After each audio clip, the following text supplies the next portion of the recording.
இரண்டாவது விஷயம், இன்றைய நவீன ஊடகங்கள், ஃபேஸ்புக், இன்ஸ்டாகிராம் அல்லது ட்விட்டர், வாட்ஸ்அப், என்னென்ன ஊடகங்கள் இருக்குதோ, சேட்டிலைட் சேனல்கள் இருக்கிறதோ, இதில் வரக்கூடிய தீமைகளிலிருந்து பிள்ளைகளை, குடும்பத்தை பாதுகாக்க வேண்டும்.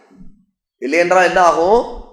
அந்த தீமைகள் மூலமாக சினிமா அல்லது என்னென்ன பெயர்களிலே இன்னைக்கு என்னென்ன வடிவங்களிலெல்லாம் தீமைகளை பரப்புரை செய்வதற்கு என்னென்ன தொழில்நுட்பங்களை எதற்கு பயன்படுத்தி கொண்டிருக்கிறார்களோ இறை நிராகரிப்பாளர்கள், அதிலே நம்முடைய சமூகமும் வீழ்த்தப்படுவதற்கு, நம்முடைய குடும்பமும் நாசமாகுவதற்கு நாமே ஒரு காரணமாக ஆகிறோம்.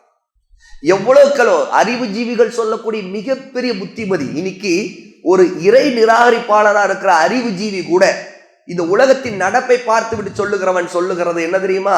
உங்கள் குடும்பத்தை நீங்கள் நல்ல குடும்பம் பாதுகாப்பா வைத்திருக்கணும். முதலில் இன்றைய இந்த உலகமயமாக இருக்கிற தீமைகள் பரவுவதற்கு காரணமா இருக்குதே இல்லையா இந்த ஊடகங்கள். இந்த ஊடகங்கள் எல்லாம் விட்டு உங்க குடும்பத்தை நீங்க பத்திரமா வச்சிருந்தா உங்க குடும்பம் நிம்மதியா இருக்கும் அப்படிங்கிறாங்க. ஒண்ணும் இல்லை, கொரோனா காலகட்டத்துல ஊர் முடக்கம், நாடு முடக்கம், எல்லாம் முடக்கம். ஆனால் எல்லாம் திறந்து விடப்பட்டது இதுலதான். நோய் பரவதோ இல்லோ, நோய் மீதான அச்சம் பரப்பப்பட்டது இதுல டிவியில. எல்லாரும் வீட்டுல தான் இருக்கிறாங்க, ஆனா அச்சம் பரவுது. எப்படி பரவுச்சு?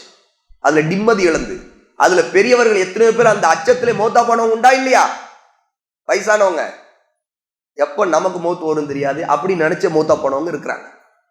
அப்போ உளவியல் ரீதியான மிகப்பெரிய நெருக்கடியும் தாக்குதலையும் இன்றைய உலகம் எல்லாரும் மீதும் வீழ்த்துவது, அது வெறுமனே நமக்கு கவலை தரக்கூடிய தாக்குதலா தான் இருக்குன்னு அவசியம் இல்லை.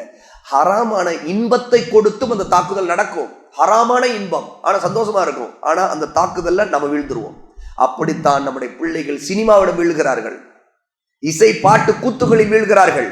அதை ஹலாலாக்குவதற்கு சில வழிகட்ட கொள்கை சிந்தனை உள்ளவங்க கொடுக்கிற ஃபத்வாக்கள்ல வீழ்கிறாங்க.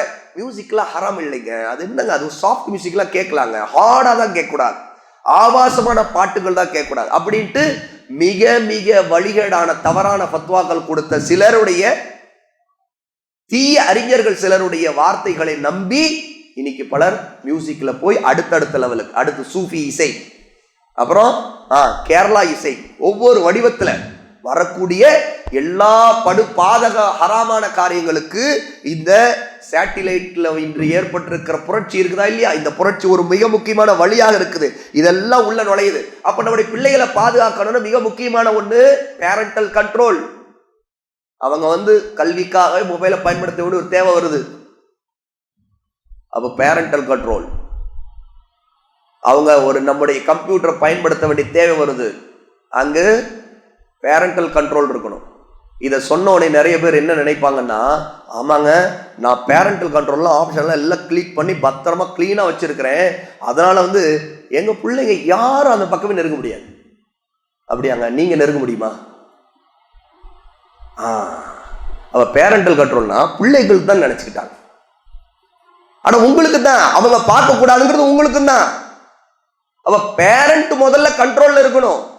பேரண்ட் எல்லாம் பார்ப்பாரு, பிள்ளைங்களுக்கு கொடுக்கும்போது மட்டும் எல்லாம் ஆன் பண்ணி போ அப்படின்னா என்ன அர்த்தம்? நான் ஹராமா பார்ப்பேன், நீ தான் பார்க்க கூடாது. ஏன்னா நீ இன்னும் 18 வயசு ஆகல. எப்படி இருக்குது இன்னைக்கு? ஹராமை எப்படி ஷைத்தான் இந்த உலகத்துல உருவாக்கி வைக்கிறான்னா அதுக்கு பெர்மிஷன் கொடுக்க 18 வயசு வச்சிருக்கிறான். 18 வயசுல ஹராமெல்லாம் செய்ய, ஹராமானது பார், ஹராமானது கேள், ஹராமான படங்கள் பார், ஆபாசமான படங்கள் பார். ஆனா இவர் அப்பன், இவர் அவங்களுக்கெல்லாம் அப்பன். ஆகவே இவர் என்ன செய்கிறார்? இவர் ஹராமானதை பார்க்கிறார். இவருக்கு ஒரு பேரண்ட், இவரு கண்ட்ரோல் இவருக்கு தேவை இல்லையா? இவர் ஆன் பண்ணதை ஆஃப் பண்ணதை ஆன் பண்ணிக்குவார், ஆன் பண்ணதை ஆஃப் பண்ணிக்குவார். நவுதுபில்லாஹ், அல்லாஹ் பார்க்கறானா இல்லையா?